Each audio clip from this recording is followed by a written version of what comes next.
भगवान के मंदिर में जाओ मजबूरियां गिनाने नहीं, सत्संग में जाओ, जब भी फोन करेंगे ये प्रॉब्लम है, सबसे पहले अपनी प्रॉब्लम को रखते हैं। देखिए एक एक को अगर आगे बुला लूं और पूछूं कि बताओ भगवान में जाना चाहते हो, सत्संग में आना चाहते हो, क्या जवाब मिलेगा? और ये मजबूरी, एक गंदगी है, जिस गंदगी को पड़े हुए आप देखो और उसको छी भी करते रहो। क्या करते रहो? छी भी बोलते रहो और देखते भी रहो। इस संसार को छी करते रहो, रोते भी रहो इनके लिए, और फिर भी उनको झूम करके देखते रहो। कुछ अच्छा निकल जाएगा। उस गंदगी में क्या अच्छा निकलेगा? एक कूड़े का ढेर है, उस कूड़े के ढेर को चारों तरफ से कैमरे में घुमाइए, क्या निकलेगा? सड़ा हुआ पनीर किसी ने फेंका होगा और बहुत सारी गंदगी उसमें फेंकी होगी उस कूड़े में।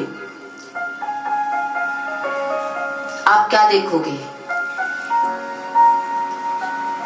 आपने सारा समय उस गंदगी में लगा दिया। ऐसे ही संसार में एक तरफी होकर के हम सारा दिन घर की व्यवहारिक बातें, जो घर में दुख भरे पड़े हैं, उस दुख की बातें आपस में करने से क्या मिला? टाइम पास हो गया। पर आप देखिए आपने टाइम पास किसमें करा? गंदगी को देखने में। आपके माइंड के विचारों को अगर परखा जाए, अगर इस पे कैमरा लगा दिया जाए, हर एक व्यक्ति के माइंड पर कैमरा लगा दिया जाए कि आप क्या सोच रहे हो, तो आप अपने विचारों को देख नहीं पाएंगे कि आपके अंदर में कितना राग द्वेष है, कितने विचार चलते हैं। और इन विचारों को खत्म करने के लिए अध्यात्म है, और ये सारे विचार आपके आत्मज्ञान से जा सकते हैं। बच्चा बेकार निकला, वो भी आत्मज्ञान से जाएगा। पैसा नहीं है, वो भी आत्मज्ञान से जाएगा। दुनिया में हमें दुख मिले, वो भी आत्मज्ञान से जाएगा। पर व्यक्ति अपना इलाज कितना कराना चाहता है? देखिए कोरोना वायरस में एक व्यक्ति को बुखार चढ़ा, कोरोना आया तो एक व्यक्ति को बुखार चढ़ा। बुखार के साथ साथ क्या आया? खांसी आई, बुखार तेज चढ़ा, सारे सिम्टम्स आए। एक चीज तो नहीं आई, वायरस आया, उसके साथ बारात आई, सारा शरीर परेशान हो गया। लेकर भागे ठीक करने के लिए किसके पास?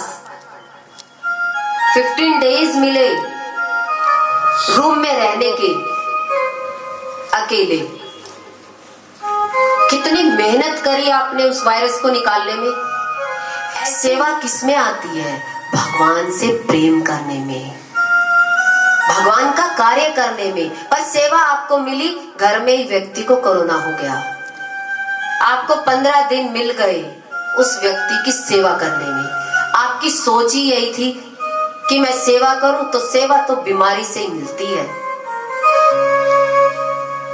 एक बुढ़िया सास थी तो बोलती थी कि मेरी बहुत सेवा हो। बुढ़िया सास क्या सोचती थी? मेरी बहुत सेवा हो।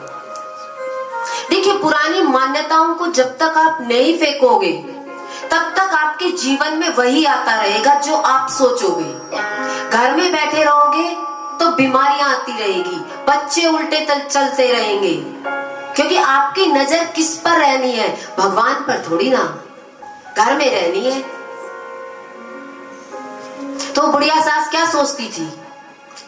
मेरे बच्चों की शादी होगी बहू घर में आएगी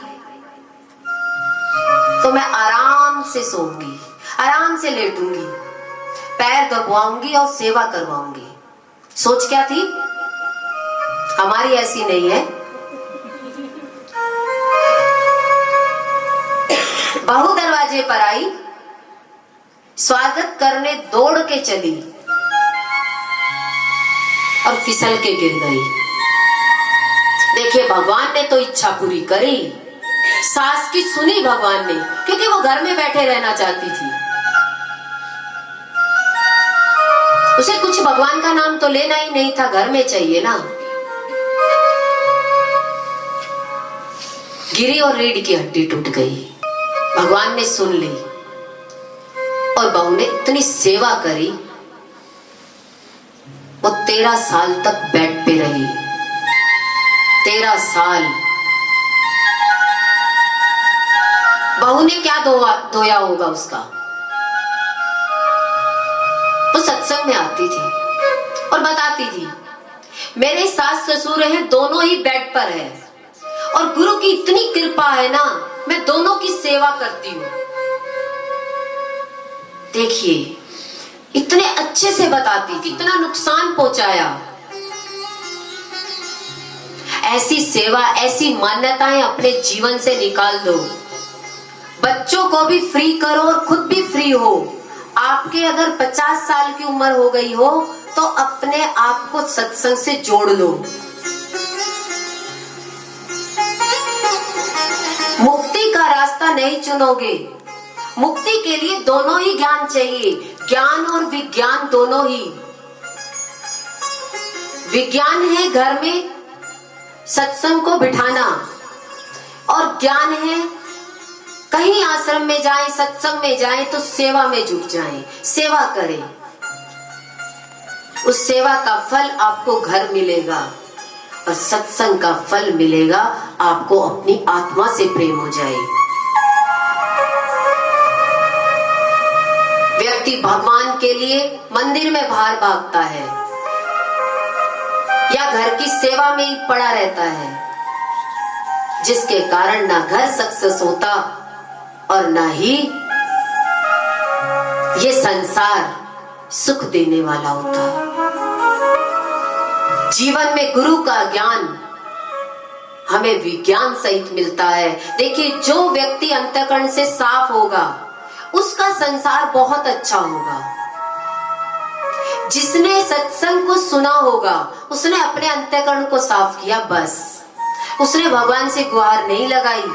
अंतःकरण साफ होते ही सारा संसार मिल गया, फ्री में मिला। जिस संसार के लिए व्यक्ति दिन रात जुटा हुआ है, कोलू के बैल की तरह, हम घर को ठीक कर लेंगे, हम बच्चों को डिसिप्लिन में ले आएंगे, नहीं। बच्चे डिसिप्लिन में कहाँ आएंगे? स्कूल में या सत्संग में। आप घर में बच्चों को ऐसे बिठा सकते हो जो यहाँ बैठे हैं, तो डिसिप्लिन कहाँ मिलेगा? घर में किस में होते? आपका मोबाइल फोन लेकर एक कोने में होते, वो बैठते नहीं यहाँ पर।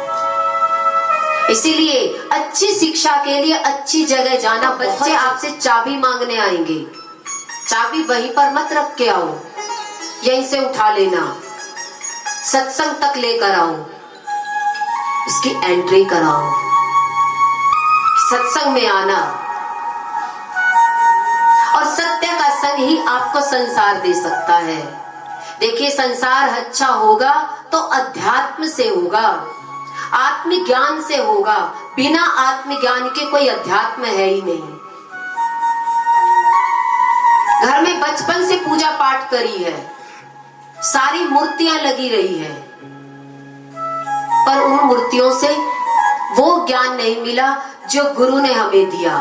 जो मानसिक सोच पुरानी मान्यताओं में पड़ी थी, पहले पुराना कूड़ा भगवान ने बाहर निकाला, उसमें ही नहीं डलवाया। शरीर भाव तो शरीर भाव में लगा दिया, और ज्ञान के लिए सत्संग की सेवा। इसीलिए कहा कि सत्संग में जाओ तो सेवा में लगे रहना। सेवा घर में थोड़ी ना आ जाएगी, घर में ही सब कुछ थोड़ी ना कोई दे जाएगा। हम भगवान क्या चाहते हैं,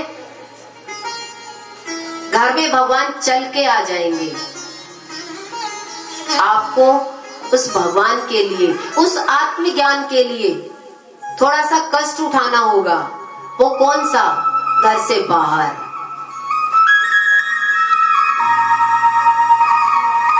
गुरु जब ज्ञान देते हैं, उनके पास तो हजारों लोग हैं। अब हर व्यक्ति कहने लग जाए कि आप हमारे ही घर में आकर हमें ज्ञान देना, थोड़े से लोगों में तो वो घर घर भी गए। पर आज उनके पास अगर लाखों लोग ज्ञान सुनने आते हैं तो वो आपकी पुकार सुनेंगे? आप क्या चाहते हैं कि पहले ही दिन आ जाए? भगवान एक ही बार बोलने से नहीं आ जाते। मंदिर में पूरा जीवन लगा दिया पर ज्ञान नहीं हुआ तो घर आज भी वही है। घर कौन सा? आपका मन आज भी आपको दुख देता है, आज भी आपका मन परेशान करता है। अच्छा, सारी परेशानी कौन बताता है? आपका मन। और देखा जाए तो क्या परेशानी है शरीर से, पर भगवान की तरफ नहीं जाना है, वही परेशानी है। और सारे काम होते हैं हमारे जीवन में, आस्तिकता का काम नहीं होता। आस्तिक वही है जो व्यक्ति अपने मन को आत्मज्ञान की तरफ मोड़ता है। वही ग्रंथ है, वही वेद है, वही शास्त्र है, और वही कर्म करने के लिए हमें मानव चोला मिला है। और मानव चोले का धर्म यही है कि अपने को जाने कि मैं कौन हूं, कहां से आया हूं और कहां जाना है मुझे।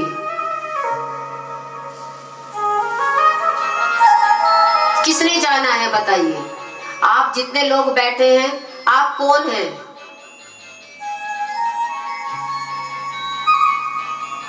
भगवान के दर्शन किए, पहले बताइए कौन हाथ खड़ा करता है कि आपने जाना है, आप कौन है?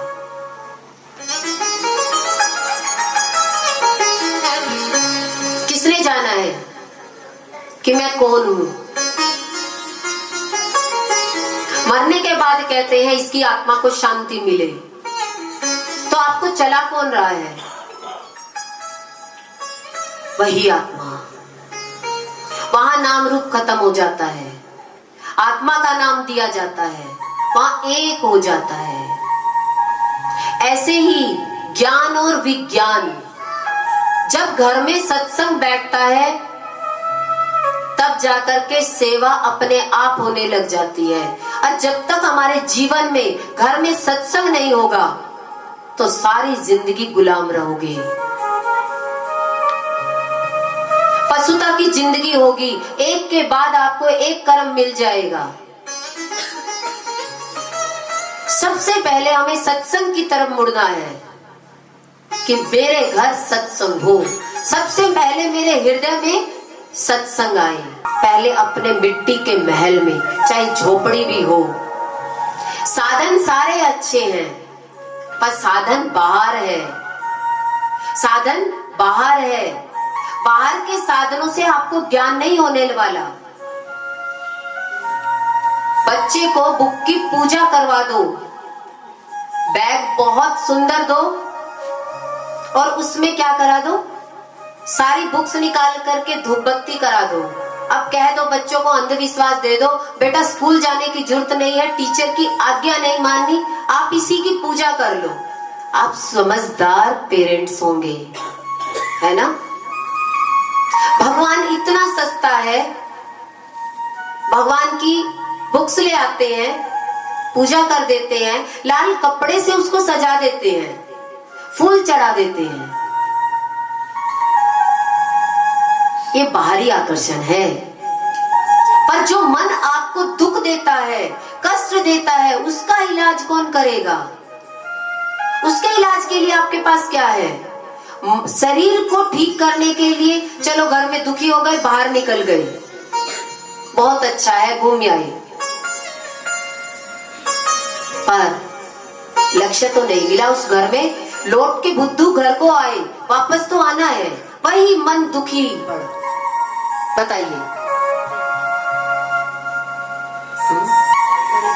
यहाँ प्रौढ़ शिक्षा केंद्र भी है और छोटे बच्चों का स्कूल भी है, छोटे से लेके बड़ों तक 90 साल तक आ सकते हैं और नर्सरी का बच्चा भी ला सकते हो। यहाँ खिचड़ी ज्ञान है, खिचड़ी में सब चीज डाल दी जाती है एक बारी में है। आज से आत्मा भी हो सकता है। आज स्कूलों में क्यों भगवान का नाम चलने लगा, जरूरी हो गया।